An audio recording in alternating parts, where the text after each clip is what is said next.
ನಿತ್ಯಾನಂದಂ. ಇವತ್ತು ನಾನು ನಿತ್ಯಾನಂದ ಯೋಗದಲ್ಲಿ ನನ್ನ ಅನುಭವಗಳನ್ನು ಹಂಚ್ಕೊಳ್ಳೋದಕ್ಕೆ ಇಷ್ಟಪಡ್ತೀನಿ. ಹಿಂದೂ ಧರ್ಮದ ಸರ್ವೋಚ್ಚ ಪೀಠಾಧಿಪತಿಗಳಾದ ಭಗವಾನ್ ಶ್ರೀ ನಿತ್ಯಾನಂದ ಪರಮಶಿವಂರವರು ನನ್ನ ಗುರುಗಳು. ಪ್ರಪಂಚಕ್ಕೆ ನಿತ್ಯಾನಂದ ಯೋಗವನ್ನು ಕೊಟ್ಟಿದ್ದಾರೆ. ಅದರಿಂದ ಆಗ್ತಿರೋ ಅಂಥ ಅನುಕೂಲಗಳು ಅಷ್ಟಿಷ್ಟಲ್ಲ.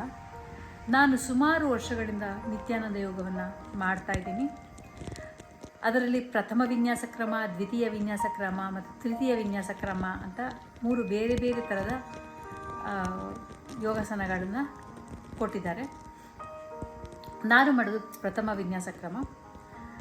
ಅದು ಈಗ ಈ ನಿತ್ಯಾನಂದ ಯೋಗದಲ್ಲಿ ಇನ್ನೂ ಹೆಚ್ಚು ಉತ್ಸಾಹ ನನಗೆ ಏನಕ್ಕೆ ಬಂದಿದೆ ಅಂತಂದರೆ, ಕಳೆದ 2 ತಿಂಗಳಿಂದ ಸ್ವಾಮೀಜಿಯವರ ಸನ್ಯಾಸಿಗಳು ಪ್ರತಿದಿನ ಬೆಳಗ್ಗೆ ಬ್ರಹ್ಮ ಮುಹೂರ್ತದಲ್ಲಿ ಬೆಳಗ್ಗೆ 5 ಗಂಟೆಯಿಂದ 7 ಗಂಟೆವರೆಗೂ ಈ ಪ್ರಥಮ ವಿನ್ಯಾಸ ಕ್ರಮ, ದ್ವಿತೀಯ ವಿನ್ಯಾಸ ಕ್ರಮ ಮತ್ತು ತೃತೀಯ ವಿನ್ಯಾಸ ಕ್ರಮಗಳನ್ನು ಮಾಡಿಸ್ತಾ ಇದ್ದಾರೆ. ಇದು ಎಲ್ರಿಗೂ ತೆರೆದಿದೆ, ಉಚಿತವಾಗಿ ತೆರೆದಿದೆ.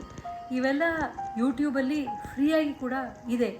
ಆದರೆ ಈಗ ಝೂಮಲ್ಲಿ ಎಷ್ಟೋ ಜನ ಭಾರತೀಯರು ಇಡೀ ದೇಶದಲ್ಲಿ ಆ ಸಮಯದಲ್ಲಿ ಝೂಮ್ಗೆ ಲಾಗಿನ್ ಆಗಿ ನಮ್ಮ ಜೊತೆ ಮಾಡ್ತಿರ್ತಾರೆ. ಸನ್ಯಾಸಿಗಳು ಈ ನಿತ್ಯಾನಂದ ಯೋಗನ ಹೇಳ್ಕೊಡ್ತಾರೆ. ಇದರೊಳಗೆ ವಿಶೇಷತೆ ಏನು ಅಂತಂದರೆ, ಇದು ಬರೀ ಆಸನಗಳಷ್ಟೇ ಅಲ್ಲ, ಪ್ರಾಣಾಯಾಮ ಇರುತ್ತೆ, ಬಂಧಗಳಿರುತ್ತೆ. ಪ್ರತಿಯೊಂದನ್ನು ಸೇರಿಸಿ 12 ಭಾಗಗಳಾದ ಪರಮಶಿವನ ಈ ಯೋಗವನ್ನು ನಮಗೆ ಮಾಡಿಸ್ತಾರೆ. ಇದನ್ನು ಮಾಡೋಕ್ಕೆ ಶುರು ಮಾಡಿದ್ಮೇಲೆ ನನಗಂತೂ ಆರೋಗ್ಯದಲ್ಲಿ ತುಂಬ ಅನುಕೂಲ ಆಗಿದೆ. ಮತ್ತು ನಾನು ಡಾಕ್ಟ್ರಾಗಿ ನನ್ನ ತುಂಬ ಜನ ಪೇಷಂಟ್ಸ್ಗೆ ಇದನ್ನು ಮಾಡಿ ಅಂತ ಹೇಳ್ತೀನಿ. ಮಾಡ್ತಿರೋವಂಥವರಲ್ಲಿ ತುಂಬ ಬದಲಾವಣೆಗಳನ್ನು ನಾನು ನೋಡ್ತಾ ಇದ್ದೀನಿ. ಬರೀ ಆರೋಗ್ಯದಲ್ಲಿ ಸುಧಾರಣೆ ಅಷ್ಟೇ ಅಲ್ಲ, ಮಾನಸಿಕವಾಗಿ ಕೂಡ ತುಂಬ ಒಂದು ನೆಮ್ಮದಿ ಇರುತ್ತೆ. ಅನವಶ್ಯಕವಾದ ಆಲೋಚನೆಗಳು ಬರೋದಿಲ್ಲ. ಮತ್ತು ಇಡೀ ದಿನ ಎಷ್ಟು ಉತ್ಸಾಹ ಮತ್ತು ಚೈತನ್ಯ ತುಂಬಿರುತ್ತೆ. ಬೇಗ ನಿದ್ದೆ ಬರೋದಾಗಲಿ, ಆಲಸ್ಯ ಆಗಲಿ ಏನೂ ಇರೋದಿಲ್ಲ. ಪ್ರತಿಯೊಬ್ಬರು ನಿತ್ಯಾನಂದ ಯೋಗವನ್ನು ಮಾಡಬೇಕು. ಮಾಡಿ ಅದರಿಂದ ಆಗುವಂಥ ಅನುಕೂಲತೆಗಳನ್ನು ಪಡ್ಕೊಳ್ಬೇಕು, ಒಳ್ಳೆಯ ಆರೋಗ್ಯವನ್ನು ಪಡ್ಕೊಳ್ಬೇಕು ಅಂತ ಹೇಳಿ ನಾನು ಈ ವಿಡಿಯೋನ ಮಾಡ್ತಾಯಿದ್ದೀನಿ.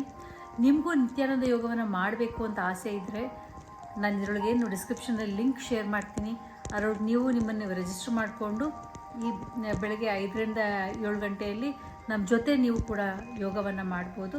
ಇಲ್ಲ ನೀವೇ ಮಾಡ್ತೀರಾ, ನಿಮಗೆ ಇಷ್ಟ ಬಂದ ಸಮಯದಲ್ಲಿ, ನಿಮಗೆ ಆಗುವಂಥ ಸಮಯದಲ್ಲಿ ಮಾಡ್ತೀರಾ ಅನ್ನೋದಾದರೆ ಯೂಟ್ಯೂಬ್ ಲಿಂಕ್ನ ಕೂಡ ಹಂಚ್ಕೊಂಡಿರ್ತೀನಿ. ನಿಮಗೆ ಯಾವಾಗ ಬೇಕೋ ಆವಾಗ ನೀವು ಖಂಡಿತ ಮಾಡಿ. ಮತ್ತು ಈ ನಿತ್ಯಾನಂದ ಯೋಗದ ಬಗ್ಗೆ ಸ್ವಾಮೀಜಿಯವರು ಬಹಳಷ್ಟು ಮಾತಾಡಿದ್ದಾರೆ. ಎಷ್ಟೊಂದು ಯೂಟ್ಯೂಬಲ್ಲಿ ವಿಡಿಯೋಗಳಿದೆ. ಮೊನ್ನೆ ಸಹ ಇಂಟರ್ನ್ಯಾಷನಲ್ ಯೋಗ ಡೇ ದಿನ ಸ್ವಾಮೀಜಿಯವರು ಪ್ರತ್ಯಕ್ಷ ದರ್ಶನವನ್ನು ಮತ್ತು ಸತ್ಸಂಗನ ಕೊಟ್ಟರು. ಬಹಳ ಚೆನ್ನಾಗಿತ್ತು. ಅದರ ಲಿಂಕ್ನ ಕೂಡ ಶೇರ್ ಮಾಡ್ತೀನಿ. ಪ್ರತಿಯೊಬ್ಬರು ನೋಡಿ, ಪ್ರತಿಯೊಬ್ಬ ಮನುಷ್ಯ ಕೂಡ ಯೋಗನ ಮಾಡಬೇಕು ಅಂತ ಸ್ವಾಮೀಜಿ ಹೇಳ್ತಾರೆ. ಸೊ ನೀವು ಕೂಡ ಈ ಸತ್ಸಂಗನ ನೋಡಿ, ಈ ಝೂಮ್ಗೆ ಲಾಗಿನ್ ಆಗಿ ಮತ್ತು ಯೂಟ್ಯೂಬಲ್ಲಿರೋ ವಿಡಿಯೋಗಳನ್ನ ನೋಡಿ ಖಂಡಿತ ಯೋಗನ ಮಾಡಿ ಒಳ್ಳೆಯ ಆರೋಗ್ಯವನ್ನು ಪಡ್ಕೊಳ್ಳಿ. ನಿತ್ಯಾನಂದಂ.